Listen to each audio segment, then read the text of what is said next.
Hi there, it's me, Stephanie, and today I'm going to show you, after surgery in 5 months, how my belly looks. I'll pull my shirt up and show you from here down so you can see.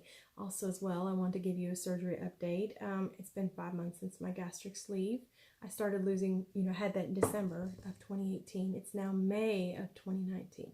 And of course, I started my weight loss journey in October of 2018. So since October, I've lost 105 pounds, 40 before surgery, 65 after. It's not been too very difficult for me, even though I am surrounded by other people's food choices, which include peanut butter cookies, lemon pound cake, carrot cake, sandwich cookies. See, these things are everywhere. Sweet tea, Coke, chips. I mean, I'm surrounded by landmines, food mines. But I'm stronger now, and I've grown as a person through this journey. One of the first things I will tell you is that if you cannot expect others to change, pick your battles, and that's not the battle you have. The battle you have are with the things that triggered you to eat, or your food triggers, and realizing those are the best way for you to get over, I would say, your carb addiction, because it seems like carbs are very addictive. I'd look at them like a drug. You get just a little, and I promise you, it's like your body is craving them. If I have a little piece of bread or something, I'm telling you, for weeks, like 2 weeks straight, at least a week solid, my body is like wanting me to have a cookie or something like that. But since I've been having protein and stayed on that, I can look at these things and they're just not enticing to me right now. So, and it was that way before surgery too. One of the first things I will tell you if you are looking to have bariatric surgery is to remember that the surgery only restricts the amount of food that you eat, not the type of food choices that you make. So you've got to get your mind straight before the surgery. You will lose pretty much regardless, unless some people don't, but I mean, there's a good chance you're going to lose anyways. But keeping it off, you've got to be there already before you start the surgery. And that's why I lost 40 pounds before. I almost didn't even have the surgery. In fact, once I had the surgery, it slowed my weight loss. So, but anyhow, I've chugged along. One of the first things that I would say is have your meals ready and frozen. Here's a little container of noodleless lasagna. I can't eat all this. Like maybe half of it or a quarter of it. I don't know. But I just, I'll thaw it out or pop it in the microwave and then have some for today and tomorrow. And I've got a bunch of little mini foods like that I can just pop in the microwave, all in these little cute little containers. They're ready for for me when I get home, and they can be ready in a relatively short amount of time, so I don't have to engage in eating foods that I shouldn't be eating. The thing I'm going to go ahead and show you is some things that are definitely your friend that I wish someone would tell me about sooner. Jell-O ice cubes. We're going to take a whole bunch of them. Your favorite sugar-free Jell-O, and just make it. Pour it in an ice cube tray and keep them frozen. In fact, I have a bunch in freezer bags in my freezer that I keep, so I have different flavors. So when you want, like, let's say a raspberry shake or something like that, I mean, you pop out the Jell-O cubes, you put it in here, and I'm going to show you here in a couple seconds how you add almond milk or cashew almond milk. Kind of stay in that realm. It's 25 to 30 calories. Milk, you just need to go ahead and say goodbye to milk. I mean, you can use it, but really and truly, if you can use something that's 25 calories, even non-fat milk has a bunch of carbs and sugar in it. This stuff has 1 carb. It's unsweetened, so it has zero sugars. And people say it's not a good choice for protein. I'm not drinking it for protein. I'm drinking it to be a milk substitute. I would rather have milk or ice cream. So in this case, we're going to make a milkshake with almond milk. And they taste exactly the same. So of course, you're going to want to go ahead and pour this, get your ice cubes. You're going to just slowly pour so much of this in. And you just kind of, go ahead and mash it up as you're going along, So I'll do that here in just a moment because there are a few things I also wanted to cover. Sorry, it's in a bag. tapioca, minute tapioca. This is your friend. It is 5 calories. Make some with some almond milk. And then there's thought I had it out, a sweetener. Here it is. Swerve. I definitely recommend the confectioner version over granulated. It seems like it dissolves better. Swerve is your new sugar. It's not Splenda or stevia or any of those things. It doesn't have that wang. It's a type of sugar that the body can't dissolve, and it's diabetic safe. So I definitely would encourage you to get the Swerve, the confectioner's version of it, and just use that in place of sugar, maybe a little less than sugar. And then also, if you stay away from juice, no potatoes, no rice, no bread, no pasta, no sugars, no honey, none of those things. You stay away from them. It takes time. But you should, before you have surgery, it's like important for well in advance. If people are telling you, you know, you're not willing to do the things and all this, and they're doubting you, how about you do what I do and just show them that you can make those positive choices. Even though the amounts and portions might be too much, at least you know how to make wiser choices, and you know how to read a food label, and you know usually when the word healthy is on something, it probably is not. Being honest. And low sodium. So watch your carbs, watch your sodium, and don't go too crazy on the fat. Gelatin. This, if you have some other flavor you want to do, like your Crystal Light or something, use some Knox unflavored gelatin, whatever. I mean, the whole thing is making things that are low carb so that when you have cravings, you have something you can dig into and not feel like I'm starving, I'm hungry. Another thing that's very productive to have, I love hummus. And so one of the things that I always do is I'll take these string cheese. Oh gosh, they're like guilt-free. And I'll use them. I'll put a little bit of like hummus on the plate or bowl, and I'll just, my portion, trying to keep my portions, like a fourth a cup or whatever it is. And I'll just, eat some cheese. Eat slow. But that's a great little in-between meal snack. Actually, it's almost about a meal. Another great secret that I learned is that if you take your bariatric vitamins, which, oh my goodness, they nauseate me. And you're like, oh, I need vitamins that don't nauseate me. No, use that to your advantage. These, in fact, I need to get the ones with iron. Next time I accidentally got the ones without. But I eat so much spinach, I'm okay. Ultra Multi. Bariatric Advantage, that's the stuff right there.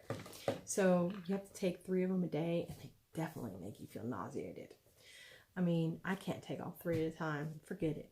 So what I do is, like, the times that I feel like I'm going to get hungry or have a craving, I try to time it so that maybe around 20 minutes or so, I kind of know when I'm going to get hungry or what activity I'm going to get hungry with. I take one, and then it kind of makes me like, oh, I don't think I'm hungry. I wouldn't say it cuts the appetite. It just, the craving is gone. Like, I'm not going to throw up, but I just like, maybe I just better eat a piece of cheese or something, eat something small to kind of go down with that vitamin. I do drink a lot of water. I get at least 64 ounces a day. I have done that since October.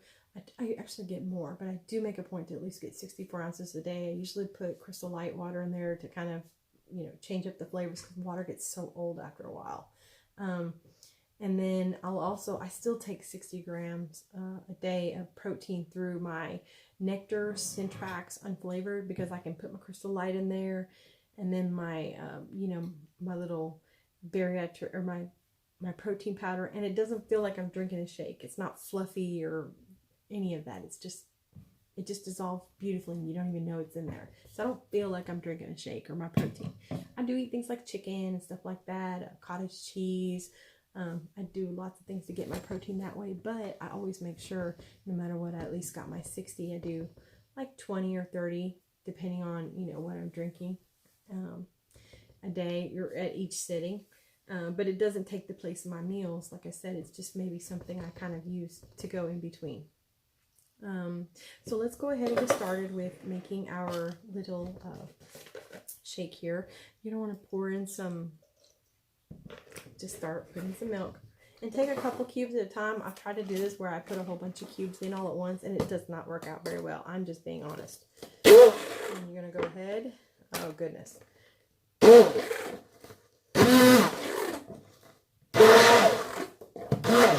See?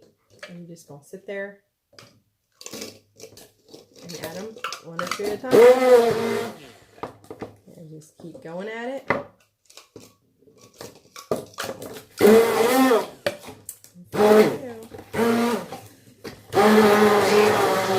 And you know it's red. There's little red flecks in it because I used my little ice cube there for more than just Jello. This is lime. This is really good. Yep. I started wondering. You can do this with Jello pudding too, but Jello pudding has more calories and carbs than Jello. And this is really something that I would say is more like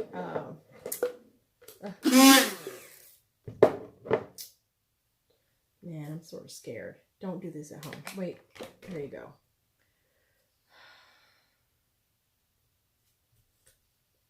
I had to dismantle it because I'm terrified that I'm going to cut my fingers. And it's my food. I wouldn't do this if this was other people's. But this is me. I'm eating it. I'm about to drink it. So I know where my hands have been. If you know what I'm saying. I wash them. But if I was making this for somebody else, I wouldn't have touched it. Anyways, it's just going to go through and add a little bit more till I get the consistency that I want of it. Now I want it a little more shaky. You might like yours a little bit more slushy. I like mine a little bit more milky flavored. So, like I said, it's 25, 30 calories in a cup of this. There's no way I would use that. I would ever get that much almond milk in a sitting. Oh, and I put too much. But that's okay. Well, maybe I didn't. Yeah. I'm going to try this at home. I'm making it. I usually do this in a different cup that has a little bit more width to it, so that I don't get my little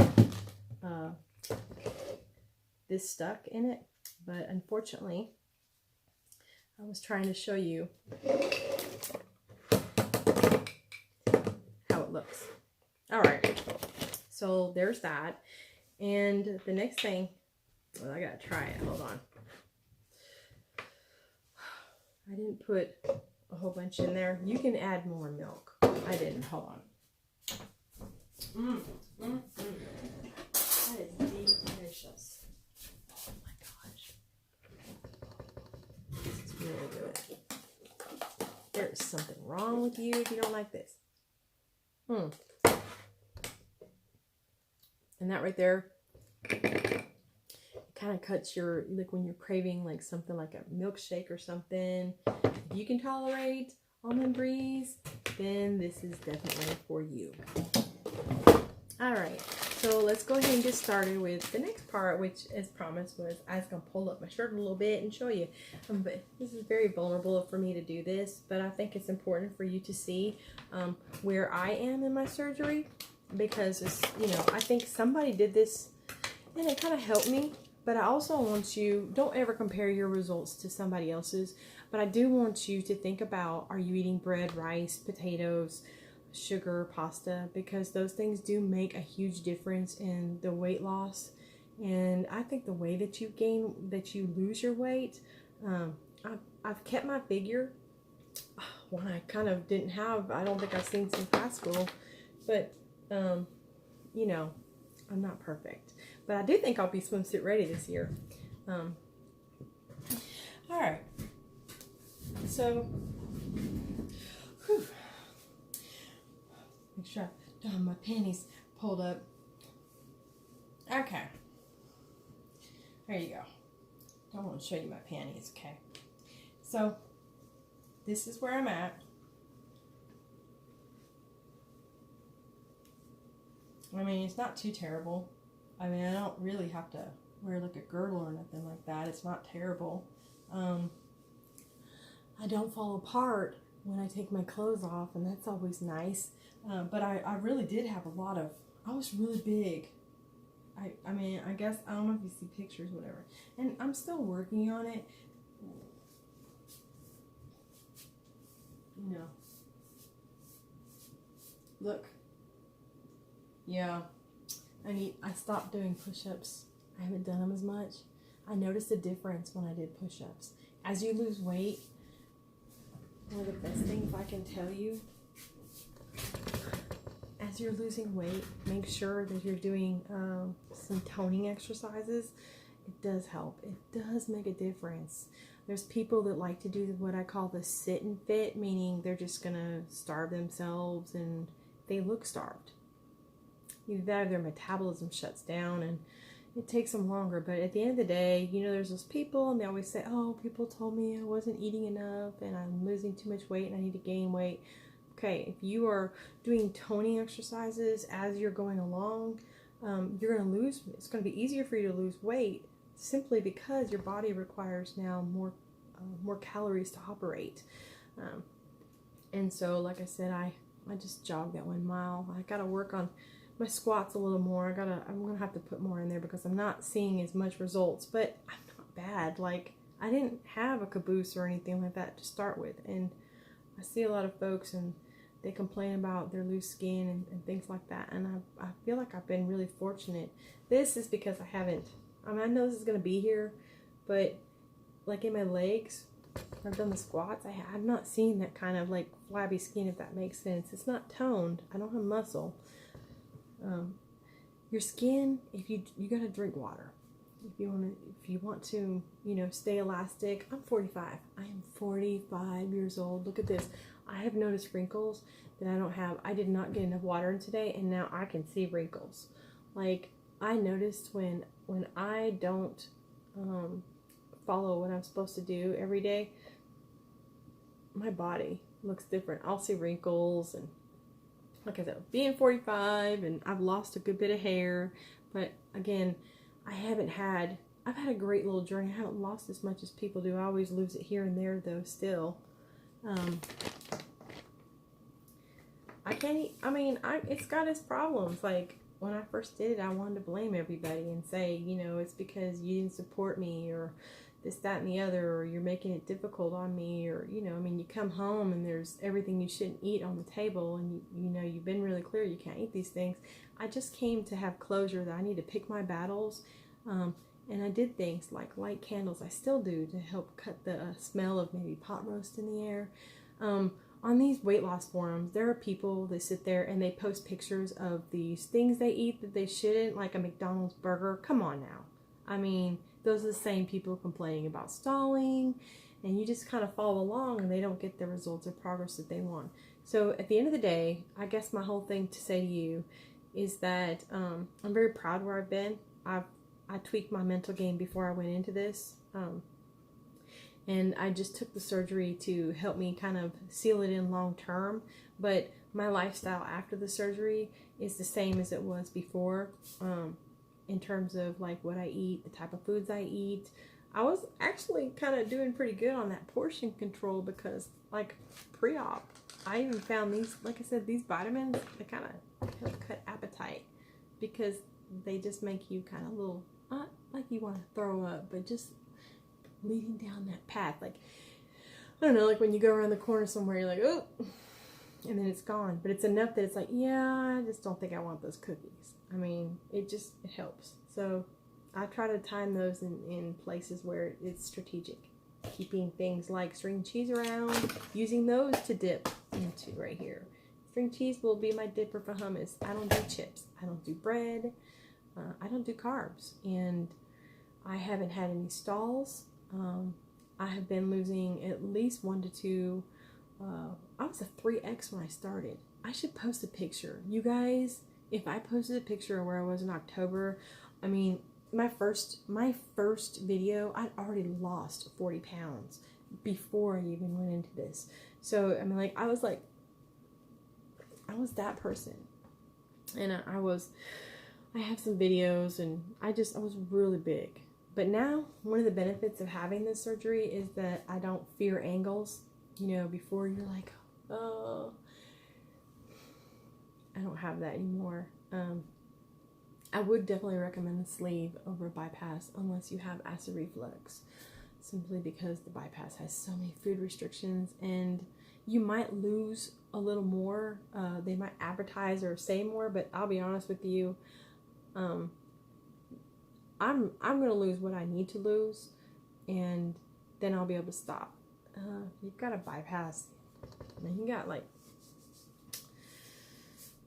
it's out of your hands, is all I gotta say. And it may not stay, and then you still gonna be nauseous and have dumping syndrome and gain back your weight.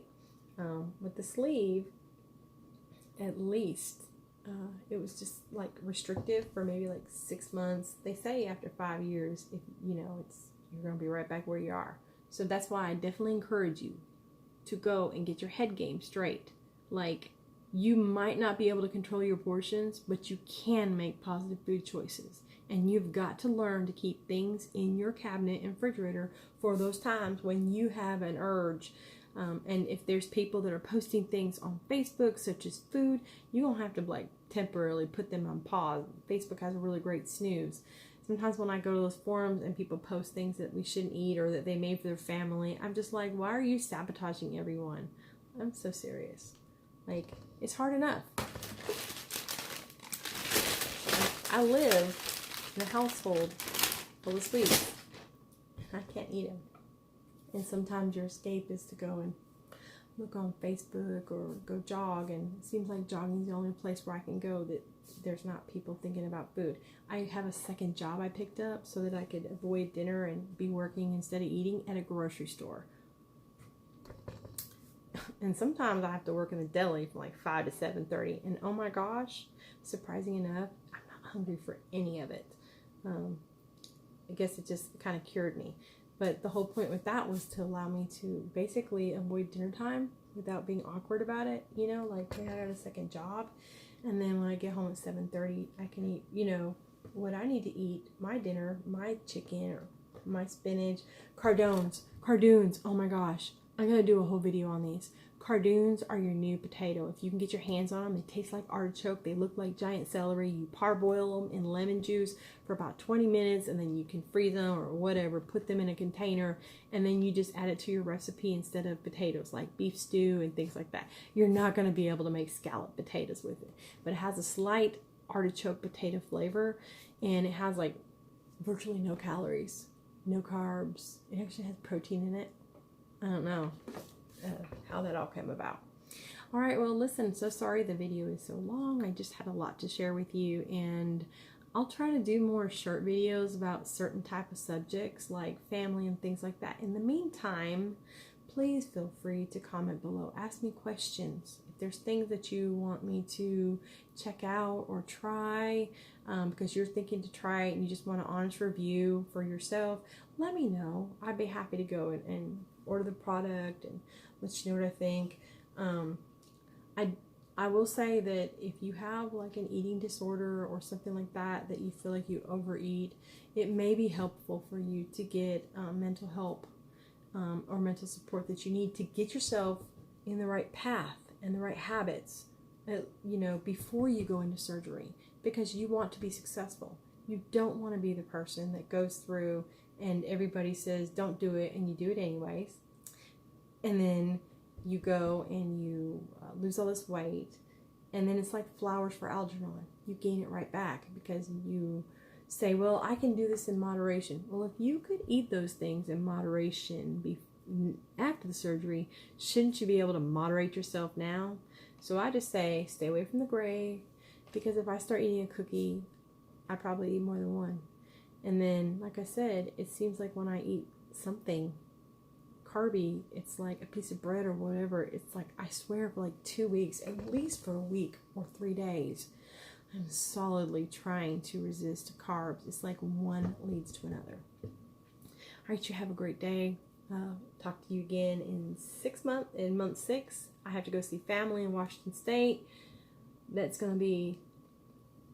my fear is I'm gonna maybe eat out of stress, or, you know, my father cooks really good barbecue. He really does. He grills out amazing, and I wish I had the the grilling the meat before I had surgery, because now I'm going to be so mad I can't eat as much as I want. All right, anyways, take care and have a great day.